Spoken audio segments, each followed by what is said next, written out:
The next day, too, was a holiday for M. He arrived at Dakshineshwar at 3 o'clock in the afternoon. Sri Ramakrishna was in his room.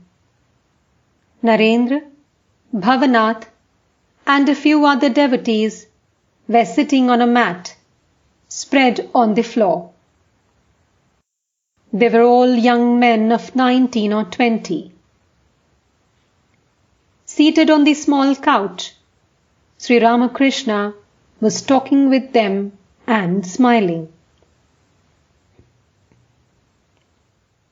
No sooner had M entered the room than the master laughed aloud and said to the boys, "There, he has come again." They all joined in the laughter. M bowed low before him and took a seat. Before this, he had saluted the master with folded hands, like one with an English education. But that day, he learned to fall down at his feet in orthodox Hindu fashion. Presently, the master explained the cause of his laughter to the devotees. He said, "A man once fed a peacock with a pill of opium at 4 o'clock in the afternoon. The next day, exactly at that time, the peacock came back. It had felt the intoxication of the drug and returned just in time to have another dose." All laugh. M thought this a very apt illustration. Even at home, he had been unable to banish the thought of Sri Ramakrishna for a moment. His mind was constantly at Dakshineshwar, and he had counted the minutes until he should go again. In the meantime, the master was having great fun with the boys, treating them as if they were his most intimate friends. Peals of side-splitting laughter filled the room, as if it were a mart of joy. The whole thing was a revelation to M. He thought, "Didn't I see him only yesterday, intoxicated with God? Wasn't he swimming then in the ocean of divine love? A sight I had never seen before. And today, the same person is behaving like an ordinary man. Wasn't it he who scolded me on the first day of my coming here? Didn't he admonish me, saying, 'And you are a man of knowledge'? Wasn't it he who said to me that God with form is as true as God without form? Didn't he tell me that God alone is real and all else illusory? Wasn't it he who advised me to live in the world unattached, like a maidservant in a rich man's house?"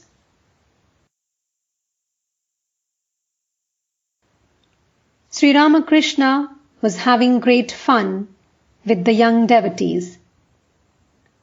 Now and then he glanced at M. He noticed that M sat in silence. The master said to Ramlal,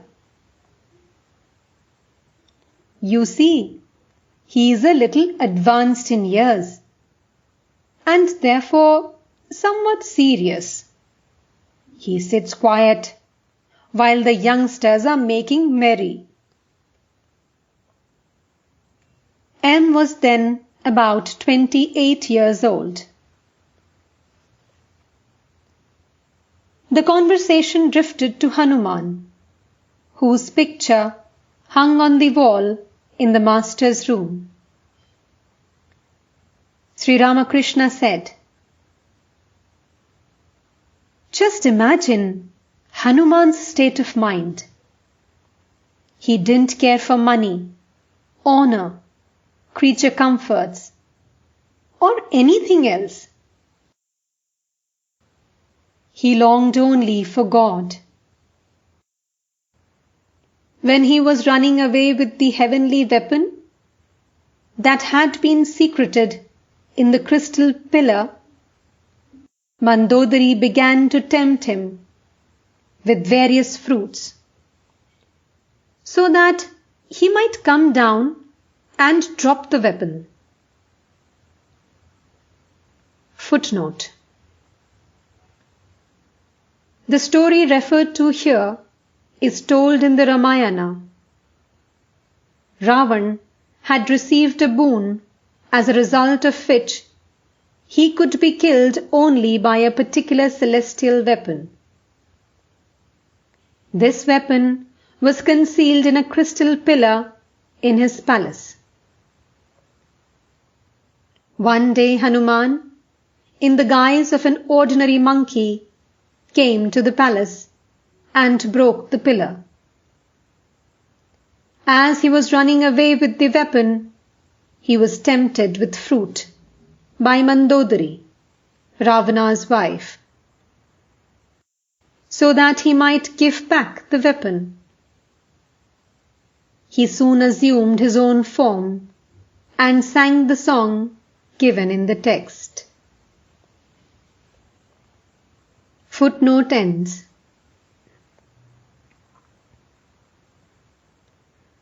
But he couldn't be tricked so easily.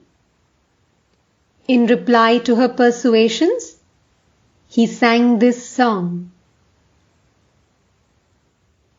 Am I in need of fruit? I have the fruit that makes this life fruitful indeed. Within my heart, the tree of Rama grows, bearing salvation for its fruit. Under the wish-fulfilling tree of Rama do I sit at ease, plucking whatever fruit I will.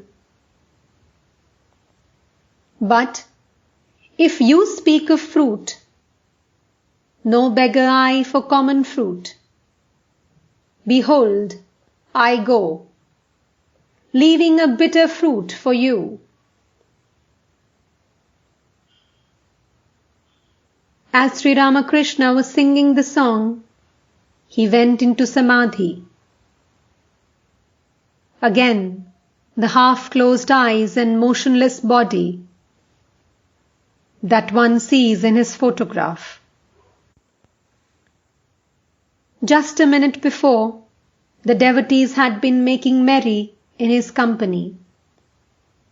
Now all eyes were riveted on him.